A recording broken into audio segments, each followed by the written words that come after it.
E eu queria que você abrisse a sua Bíblia comigo hoje no primeiro capítulo do livro de Neemias. Neemias, capítulo 1. E nós vamos ter, como nós tivemos de manhã, uma leitura um pouquinho mais extensa, mas a palavra do Senhor, ela é eficaz. Se a minha palavra não prestar em nada, a palavra do Senhor vai ter valido a pena a gente ler. Amém? Então, por isso que é importante. Então, fique ligado, eu vou usar a versão NVI, ok? E nós vamos ler a partir do primeiro versículo do capítulo 1 de Neemias. E a palavra do Senhor diz assim: palavras de Neemias, filho de Acalias. No mês de Quisleu, no 20º ano, enquanto eu estava na cidade de Suzã, Hanani, um dos meus irmãos, veio de Judá com alguns outros homens, e eu lhes perguntei acerca dos judeus que restaram, os sobreviventes do cativeiro, e também sobre Jerusalém. E eles me responderam: aqueles que sobreviveram ao cativeiro e estão lá na província passam por grande sofrimento e humilhação. O muro de Jerusalém foi derrubado e suas portas foram destruídas pelo fogo.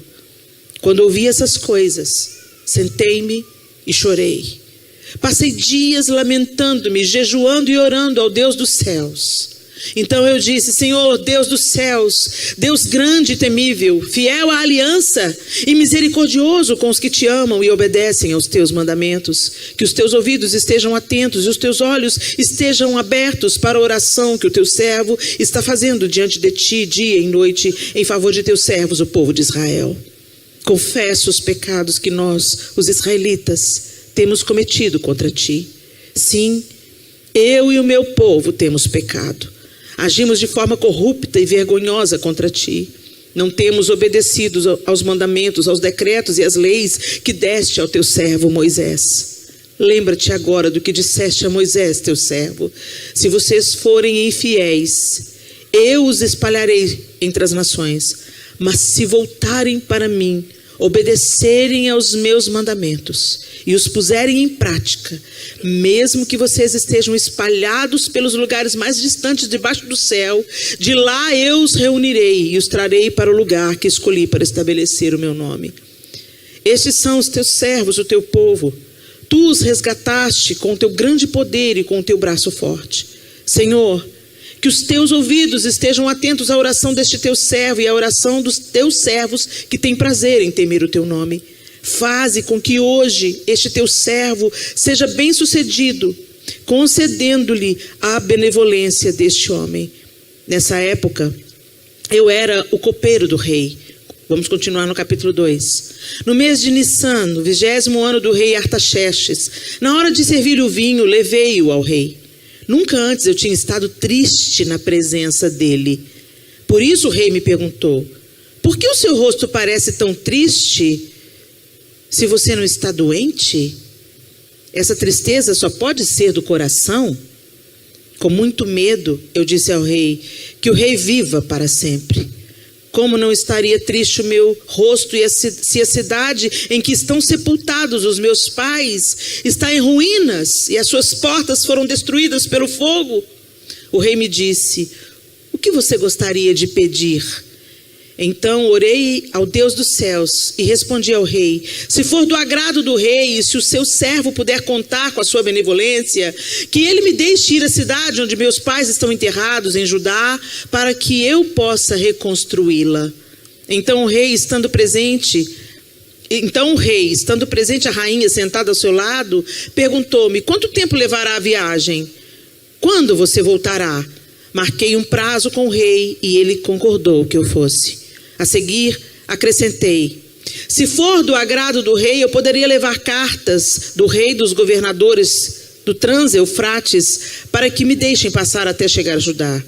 E também uma carta para Asaf, guarda da floresta do rei, para que ele me forneça madeira para as portas da cidadela que fica junto ao templo, para os muros da cidade e para a residência que irei ocupar. Visto que a bondosa mão de Deus estava sobre mim, o rei atendeu os meus pedidos. Senhor, essa é a tua palavra e nós pedimos que o Senhor fale conosco nessa noite, cada um na sua necessidade e particularidade. O Senhor, que é um Deus todo-poderoso, conhece o coração de cada pessoa aqui. Que o Senhor nos comunique aquilo que o Senhor quer nos comunicar nessa noite, para a glória do teu próprio nome, em nome de Jesus. Amém. O povo de Israel estava disperso pela sua desobediência.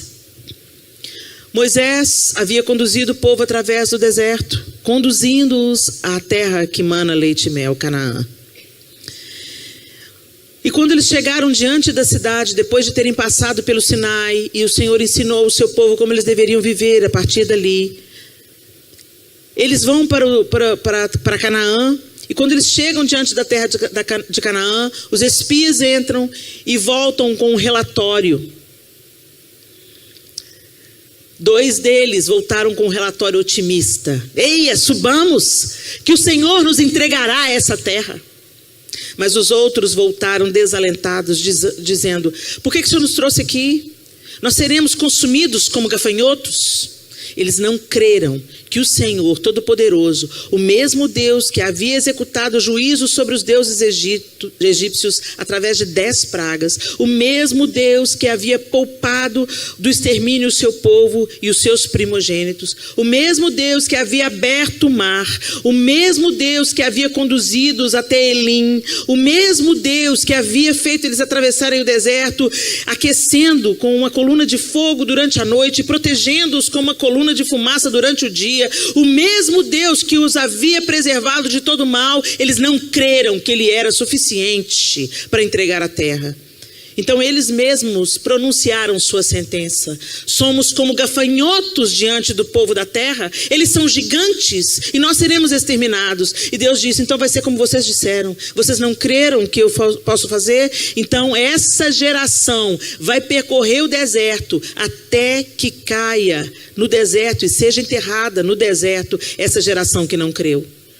Todos os de 20 anos para cima morreram, exceto Josué e Caleb, os 2 únicos que creram que Deus era suficiente para prover a terra prometida.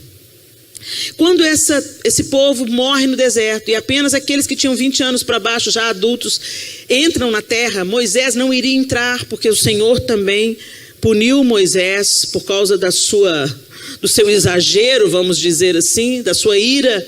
Moisés só enxerga a terra de longe, mas Moisés dá as instruções para o povo. E Moisés é muito enfático. O Senhor fala enfaticamente: vocês vão entrar nessa terra e vocês vão possuir essa terra, mas eu não vou tolerar que vocês se associem aos deuses dessa terra. Eu não vou tolerar que vocês voltem a praticar aquilo que vocês praticavam no Egito. Porque o povo de Israel estava no Egito há 400 anos. Logo, eles estavam totalmente contaminados pela idolatria do Egito. Por isso Deus tira o povo do Egito e leva para o Sinai. E o primeiro mandamento é: eu sou o Senhor, o Deus que te tirou da terra do Egito. Somente a mim adorarás e somente a mim prestarás culto. Então a primeira coisa que Deus fala é se apresentar para o povo e fala: vocês não vão viver adorando falsos deuses, porque senão vocês morrerão. Mas vocês vão me conhecer e eu serei o seu Deus e vocês serão o meu povo. E a promessa era que daquele povo Deus traria um Messias que salvaria toda a humanidade. Deus, quando funda o povo de Israel, desde Abraão, ele já está pensando em todos os povos da terra sendo restaurados e reconciliados com Deus através do seu Filho, Jesus Cristo. Por isso que é tão importante, gente, a gente entender a Bíblia e entender que o Novo Testamento fala do Antigo e o Antigo profetiza para o cumprimento do Novo. Toda a Bíblia é a palavra de Deus. E aí, o povo foi alertado diversas vezes, mas eles entram, Deus os prospera, Deus levanta rei, eles pedem o rei, Deus dá Saul pisa na bola, Deus levanta Davi é um rei segundo o coração de Deus. Davi também pisa na bola, mas Deus não se aparta dele, porque Davi, diferentemente de Saul, tinha a capacidade de se arrepender dos seus pecados e não transferir responsabilidade ou querer se esquivar da culpa. Davi, diferente de Saul, dizia: sim, Senhor, eu pequei contra o Senhor, me perdoa. Coisa que Deus não tolera é gente que não assume as próprias responsabilidades e a própria culpa. O Senhor está sempre com o coração inclinado para aqueles que se arrependem e pedem perdão. Ele está sempre com seu coração inclinado e os seus ouvidos abertos para restaurar uma vida.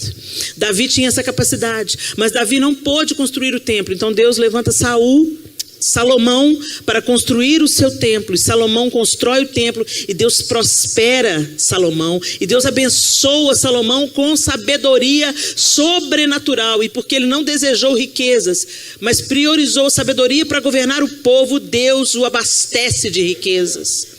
Mas o que acontece no final da vida de Salomão? Ele se une a várias mulheres de outras religiões. E ele acaba sucumbindo aos deuses dessas mulheres. E a partir daí, a descendência de Davi vai tendo altos e baixos. Quando você vai lendo o livro de Reis, você vai vendo reis justos, reis injustos, reis segundo o coração de Deus, reis tenebrosos como Manassés, por exemplo, que até sacrifício de criança fez dentro do território de Israel.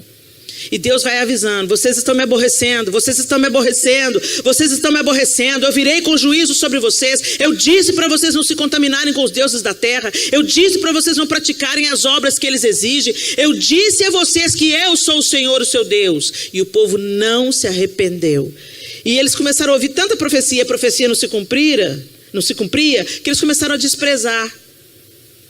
Eles começaram a desprezar e começaram a matar os profetas que falavam aquela mensagem de novo, de alerta de Deus. E começaram a ouvir os falsos profetas. Como a gente gosta de falso profeta até hoje, né, gente?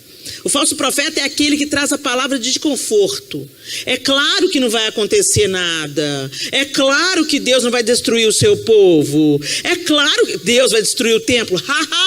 Como que Deus vai permitir? O templo foi construído para a glória de Deus. Ele encheu o seu templo de glória no templo de Salomão. Olha a majestade desse templo. É claro que ele não vai ser destruído. E o povo deu mais ouvidos aos falsos profetas que tinham uma palavra confortável do que aqueles profetas que traziam uma palavra de alerta e exortação. Ele dizia: conserta o caminho, conserta as veredas, voltem-se para Deus, arrependam-se, porque se vocês se arrependerem, o Senhor também vai voltar atrás na decisão de executar juízo. Mas eles não se arrependeram. Então veio o exílio.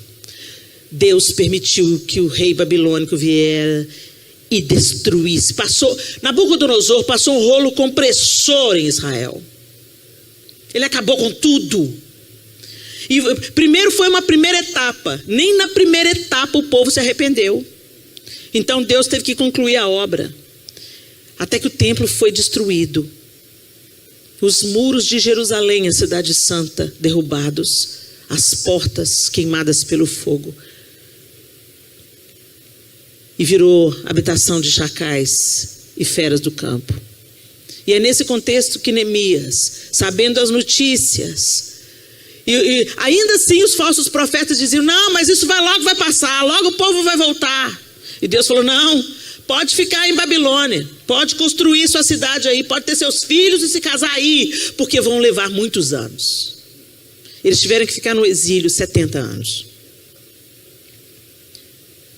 E nesse intervalo, Neemias, que servia ao rei Artaxerxes, era mordomo do rei, ficava sabendo das notícias e ficava devastado.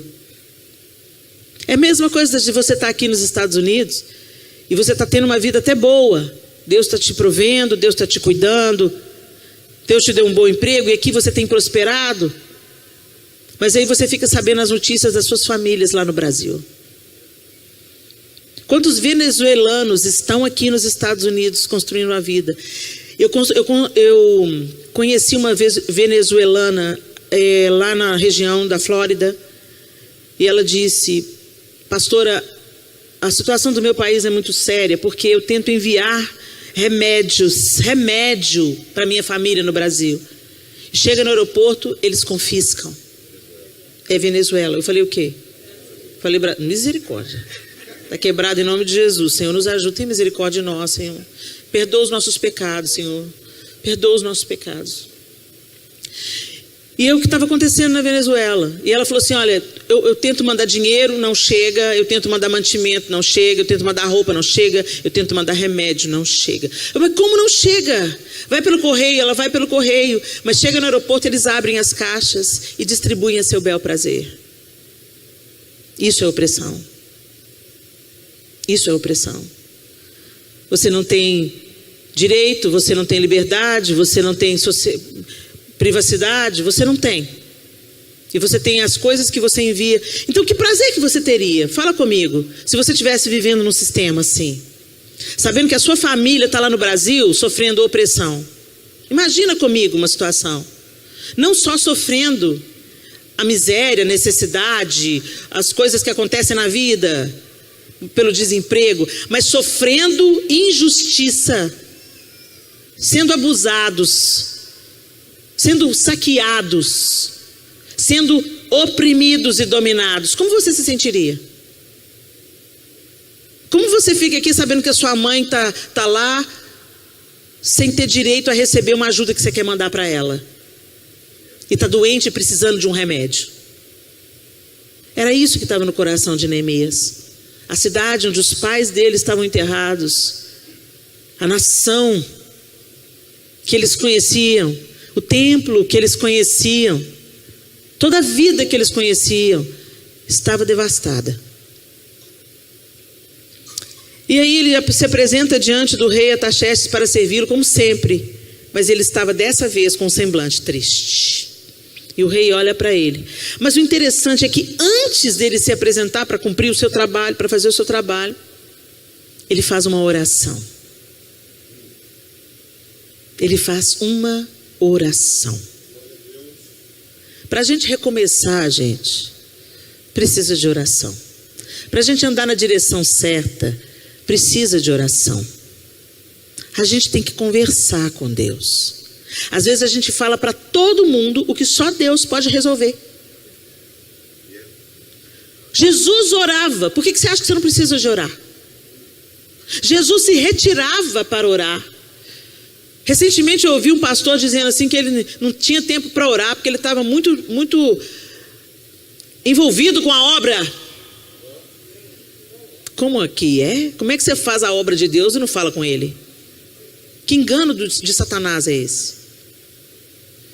Quando a gente faz boas obras, o diabo não treme não, gente. O diabo treme quando a gente ora. Por que o show gospel lota e a oração das 5 da manhã continua vazia? Porque mostra onde está o nosso coração. Como é que está a sua vida de oração? É a primeira pergunta da noite. Como é que anda a sua vida de oração, meu irmão, minha irmã? Você fala com Deus? Eu não estou falando da oração religiosa para cumprir o check. Cumprir minha oração religiosa. Falei com Deus. Não estou falando da oração na hora da comida. Senhor, obrigado por esse alimento que está à mesa, que às vezes você ora igual uma reza. Você ora no meio do prato, você fala, eu orei? Porque está tão no automático que você não lembra se você orou ou não. Você não dá graças de verdade. Oh Deus, tem comida no prato. Bendito seja o teu nome. Que privilégio, Senhor. A gente tem comida. A gente banaliza as bênçãos diárias de Deus. A gente tem sempre um nariz empinado e uma reclamação para fazer sobre aquilo que a gente não tem. Mas sobre aquilo que a gente tem, a nossa gratidão é ínfima. Nós não agradecemos genuinamente o alimento. Nós não nos alegramos com as pequenas alegrias. Respira fundo aí. Você fez isso sem um respirador. Olha que bênção. Você tem fôlego de vida. Deus te deu mais um dia para viver. Glória a Deus. O seu cérebro está aprendendo. A palavra que eu estou dizendo está entrando pelos seus ouvidos e o seu cérebro está codificando isso. E isso está entrando para o seu coração. Glória a Deus. Você comeu hoje? Glória a Deus. A comida aqui na igreja é de graça. Uau! Eu nunca vi isso, pastor. Graças a Deus. Aqui tem pão na casa do pão. Pão e pão. Glória a Deus. Mas tem gente que acha, olha isso, pastor, mais do que obrigação, eu dou o dízimo. Tem misericórdia, Senhor. Não é obrigação da igreja dar lanche e janta. Isso é a benevolência do Senhor. Você está sentado numa cadeira confortável. O povo na África caminha 2 dias para assistir um culto. E ele senta no toco ou no chão, debaixo de uma árvore. E eita povo feliz. Eita povo feliz. Eles dão graças e eles dançam. Vai levar a gente no carro, dança. Vai comer, dança, canta. É incrível a alegria daquele povo. E aí não tem nada. Aí o gente, você vai pregar o evangelho na América? Vai pregar na África. Muito mais fácil pregar na África. Porque eles são sedentos, eles são alegres, eles são gratos pelo que têm. Aleluia. Dura coisa é pegar para quem acha que tem tudo. És pobre, cego e nu. Você acha que é rico e abastado? Diz o Senhor à igreja de Laodiceia. Mas eu te digo, você é cego, pobre e nu. E eu te aconselho que compre de mim colírio para enxergar. Nós somos a igreja de Laodiceia, gente. A gente tem uma vida muito boa e a gente acha que isso representa a bênção do Senhor. Será? Será que não é Mamon, nosso Deus? O povo de Israel precisou de ser levado para o cativeiro para dar ouvidos à voz do Senhor. O que vai precisar de acontecer com a gente para a gente dar ouvidos à voz do Senhor?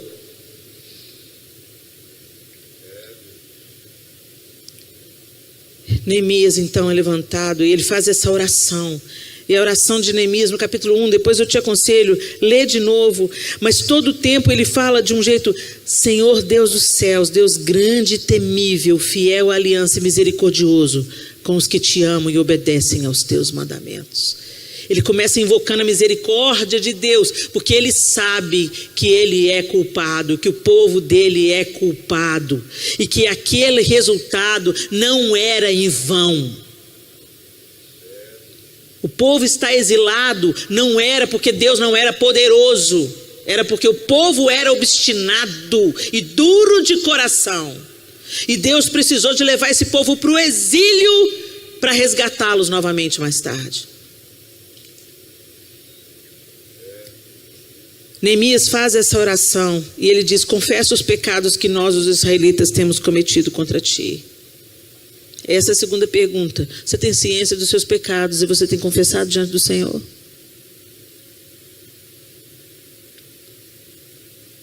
Qual é o pecado com que você está lutando com ele? Você sabe que é pecado.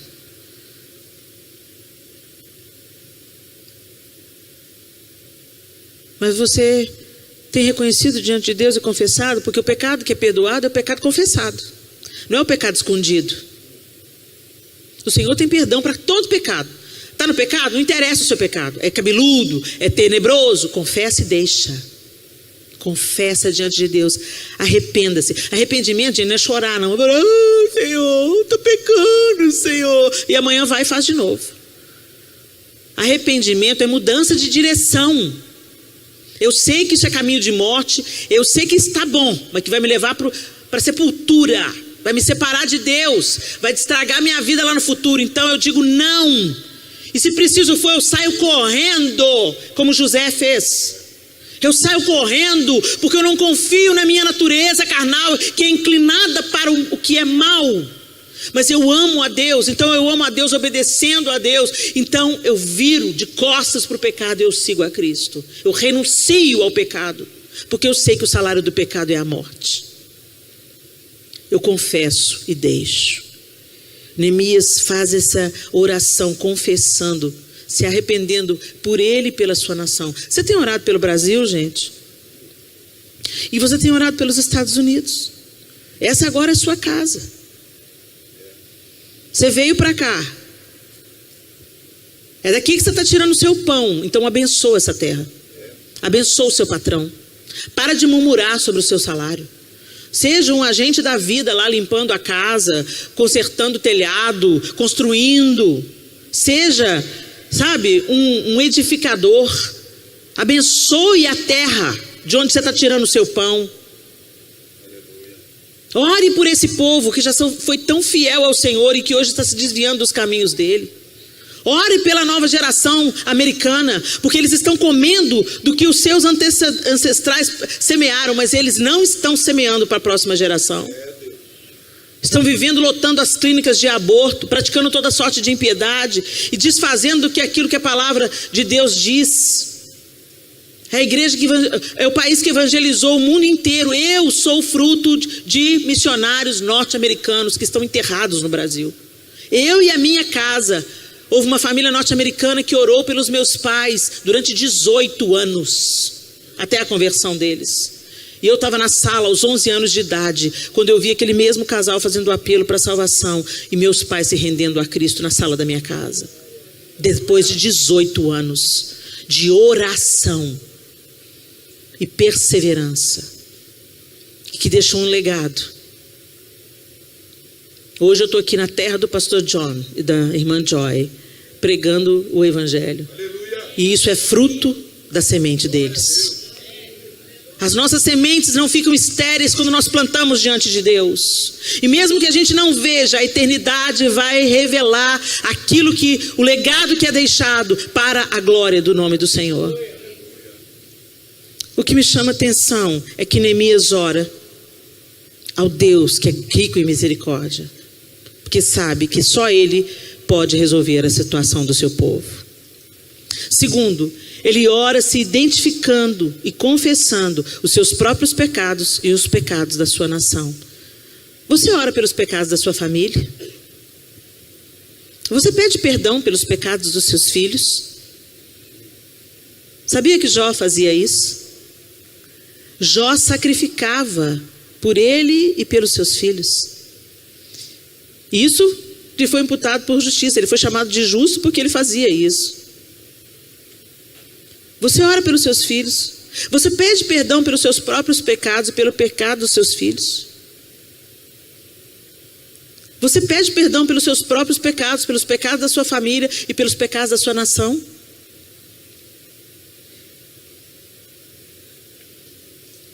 E Deus atende o pedido de Neemias. Deus inclina o coração do rei como ribeiros de águas. É o que o livro de Provérbios fala.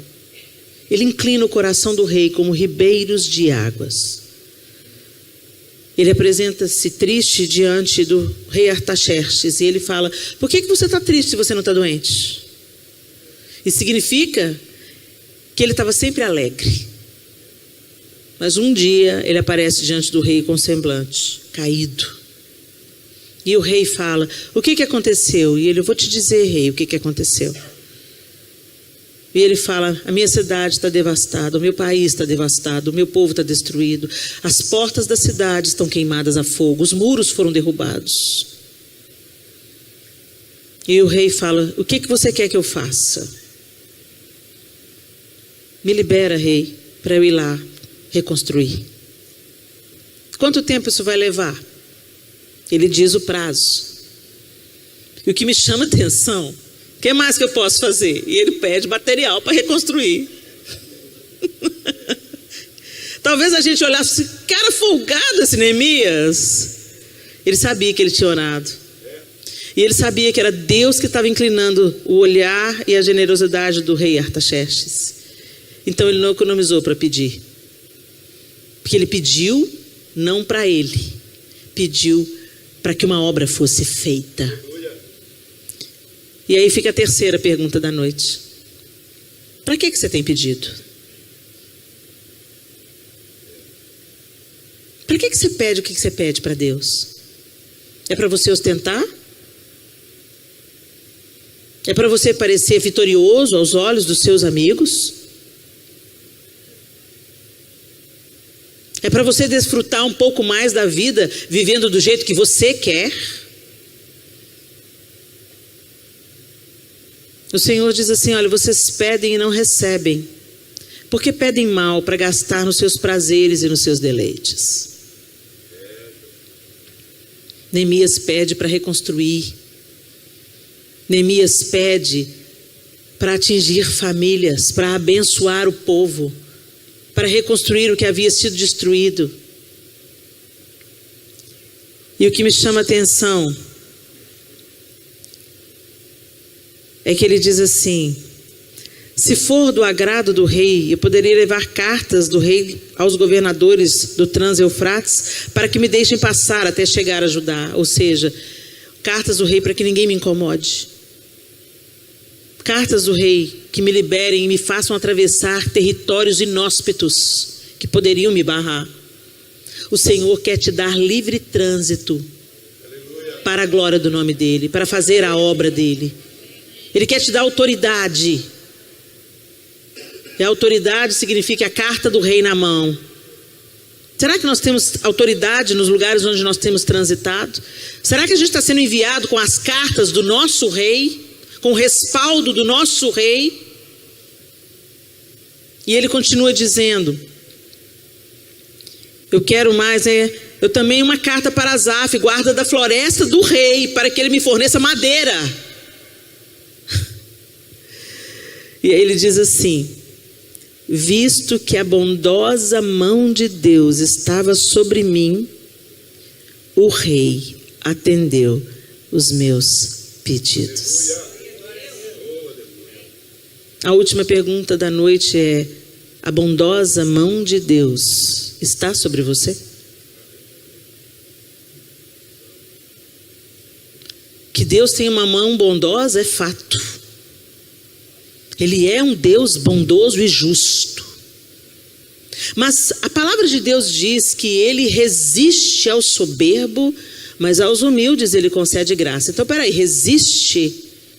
O que é resiste? Vem cá, meu bem, por favor. A mão de Deus resiste ao soberbo. Eu resisto ao soberbo. Eu resisto ao soberbo. O que é resistir?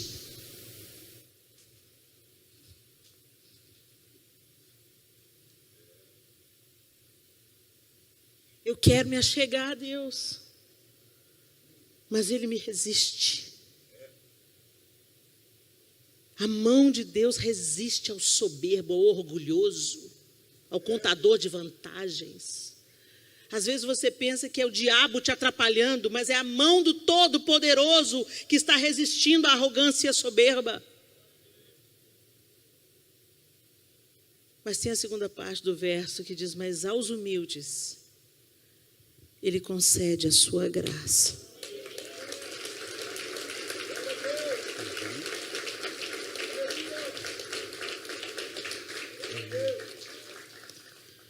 O Senhor quer te abraçar, te envolver na graça misericordiosa,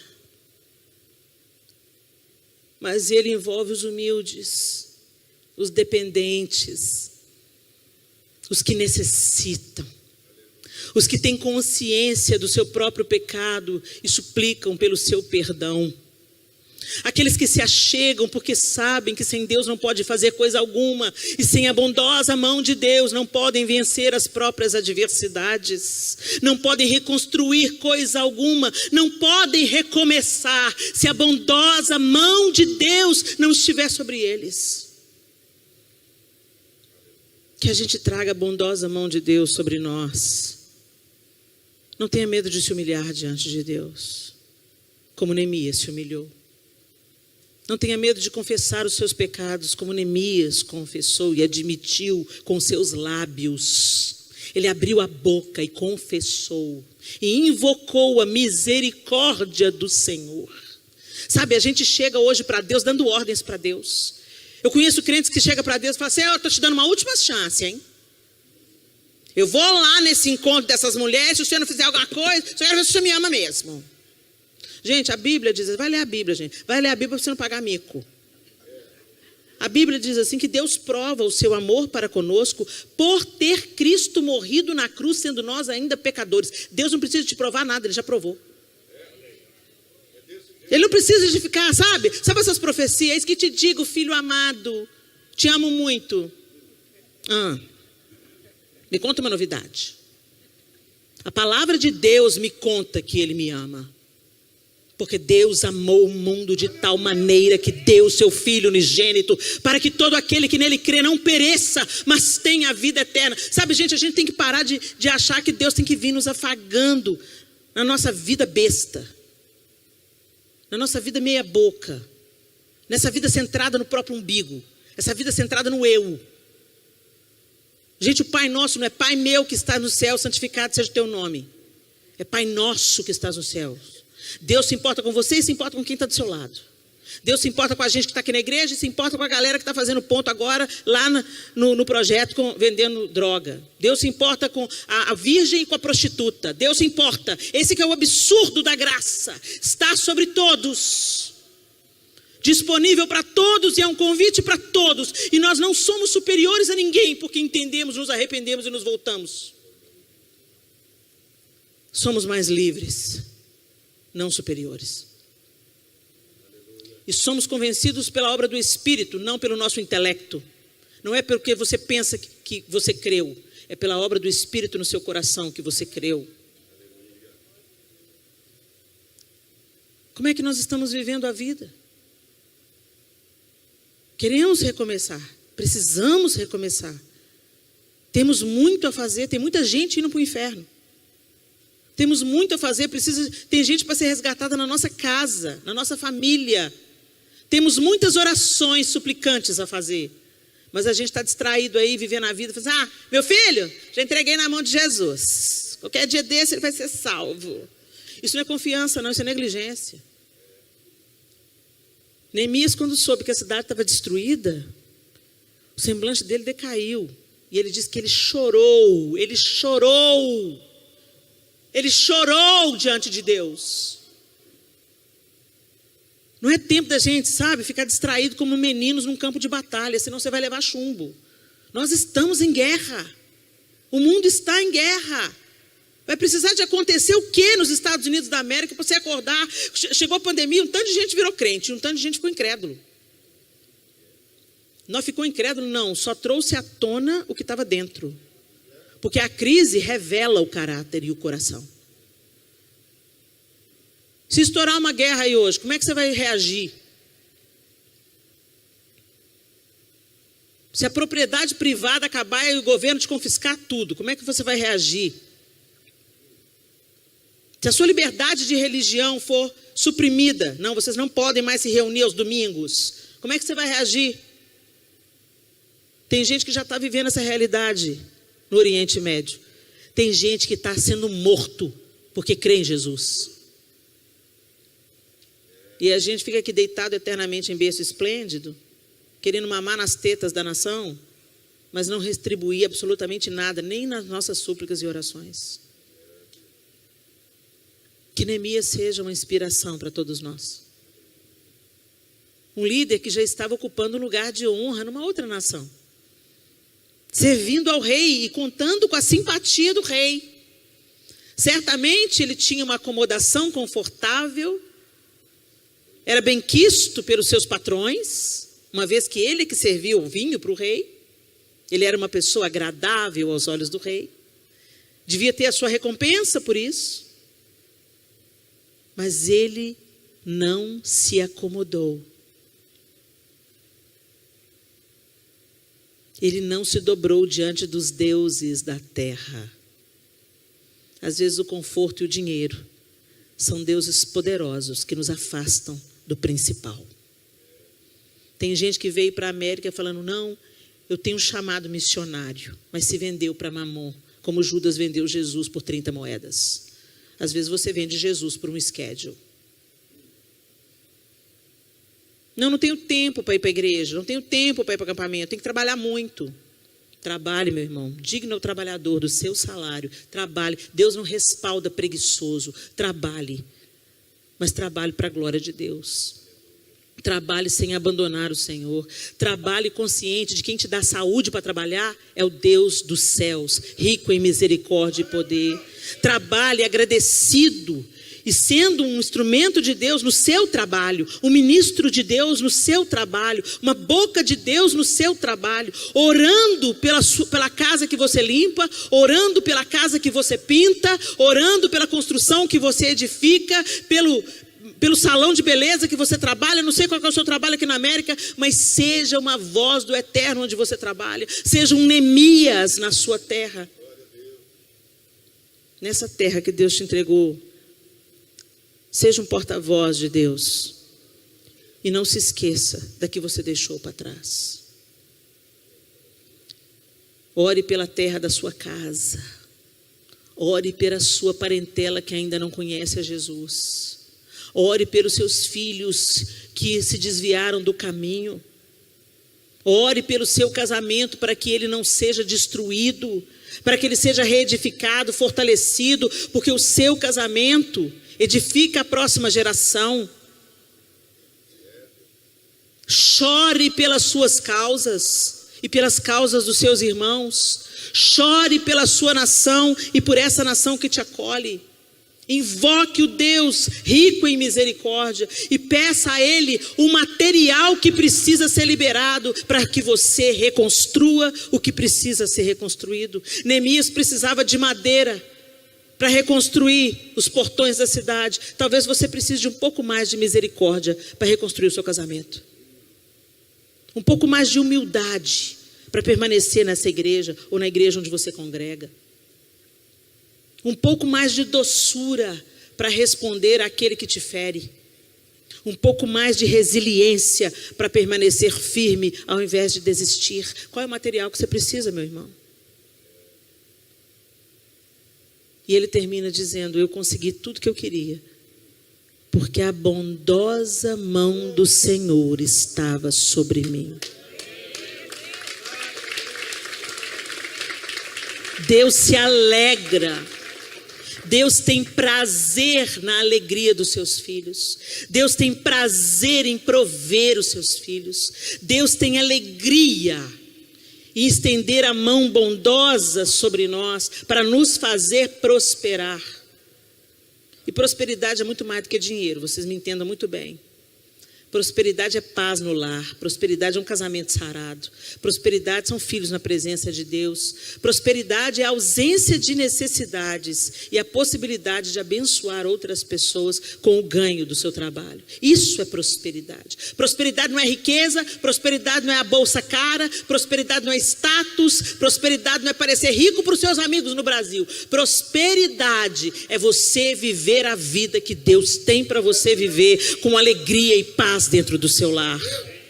O Senhor quer reedificar os muros que estão devastados, reconstruir os portões que foram queimados na sua casa, na sua família, nos seus relacionamentos. Mas para isso, que a gente aprenda com Neemias. Começa com a oração, arrependimento de pecados, confissão. Invoque a misericórdia do Senhor, mude de caminho. Eu volto a dizer, arrependimento não é chorar e continuar na prática do pecado. Arrependimento é chorar, escorrer do pecado, não confiar na sua carne, pedir ajuda. Pastor, estou com problema com pornografia, não estou conseguindo me libertar. Pega ajuda terapêutica. Em alguns casos é preciso até de ajuda psiquiátrica para se livrar da pornografia, dessa maldição dessa pornografia que está jantando os casamentos. Não pense você que você vai ver pornografia para apimentar a sua relação. Isso não existe. Começa com isso, é igual droga. Começa te dando prazer e termina destruindo o seu casamento, reprogramando o seu cérebro. Muda a maneira como você vê sua esposa. Muda a maneira como você vê seu marido. Não se engane, mulheres estão consumindo pornografia em formas de contos eróticos. O diabo sabe como é que põe a mesa, meu irmão. Fique atento, porque começa bem e acaba mal. Procure ajuda. A pornografia tem destruído famílias inteiras, porque não consegue sentir alegria no sexo. Porque no cérebro foi reprogramado para um modelo irreal de relacionamento sexual. Irreal, podre. Quem inventou o sexo foi Deus e fez do sexo uma ferramenta sublime. É através do sexo que os filhos são gerados. É lindo demais, é poderoso demais, é perfeito demais, é puro demais, é elevado demais. Mas o diabo pegou o sexo e porcalhou o sexo e fez dele instrumento de ferida, de morte, de prostituição, de fragmentação. Deita com um, deita com o outro, deita com o outro, deita com o outro, deita com o outro, e quando vê, não é feliz com ninguém. é uma insatisfação geral. Então quem sabe é para pegar alguém do mesmo sexo para ver se resolve. É um buraco sem fundo, um desejo que nunca se satisfaz. E ao invés de nós abraçarmos o modelo da sexualidade bíblica, nós abraçamos uma sexualidade torta, inspirada pela sujeira da pornografia. Que o Senhor tenha compaixão de nós, meus queridos. Que nos leve ao arrependimento genuíno do nosso pecado, a confissão e o abandono. Os orgulhosos não pedem ajuda, mas os humildes sim. Então lembre-se, Deus resiste ao soberbo, mas aos humildes Ele concede graça. Vocês têm um pastor sério. Vocês têm pessoas sérias que ombram com Ele. Peça ajuda. Deixa Deus fazer. Feche os seus olhos.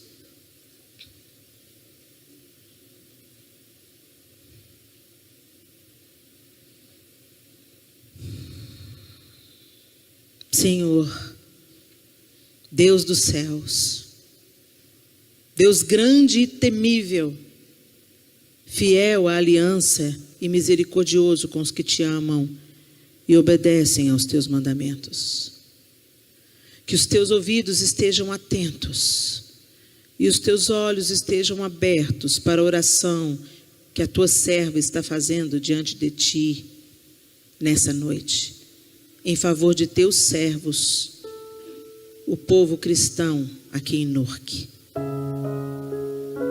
Confesso os pecados que nós, os brasileiros aqui em terra americana, temos cometido contra ti.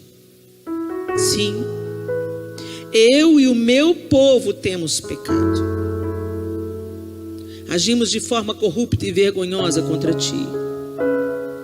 Não temos obedecido aos mandamentos, aos decretos e às leis que deste ao teu servo Moisés.